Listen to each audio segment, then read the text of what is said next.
Heathcliff might not be the best cartoon of the 80s, but this 24 episode box set does a pretty damn good job of showing why it wasn't the worst. Voiced by the industrious, illustrious, and iconic Mel Blanc. Heathcliff's a blast. I mean, if you like Garfield, and let's be honest, he kind of looks a little bit like Garfield, you'll love Heathcliff. Just this big orange fat tabby that gets in a ton of trouble. The theme song to this show is unbelievably awesome. It'll totally get stuck in your head.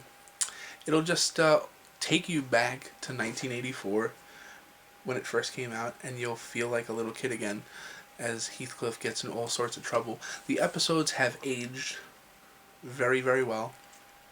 And in addition to having 24 complete episodes of Heathcliff, there's also 24 episodes of the Cadillac Cats.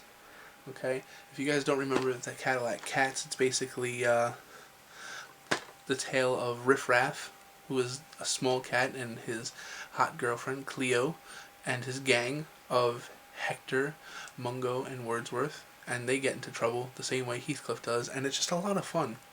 Doesn't always make sense. It's not exactly realistic, but it's funny, and it's entertaining. And again, like I said, the episodes have aged very, very well. There's a ton of special features on here too, as they show Heathcliff through the years, the original promos, interviews with the cartoonist, Peter Gallagher, and overall, you really can't get much better as far as a box set goes of an 80s cartoon. Most of these 80s cartoons are still...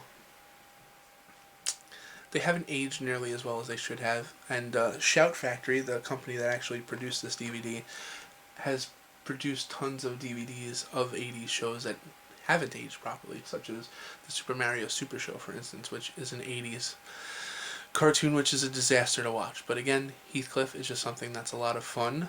It's well animated, it's witty, and it's solid. So again, if you have to buy this for any reason, I would buy it just to listen to the theme song 24 times, because it's like the super coolest theme song of any cartoon that I can remember anyway. So, but aside from that, if you get past the first 35 seconds and the theme song, you'll be rewarded with a very, very funny, down-to-earth cartoon that never takes itself too seriously.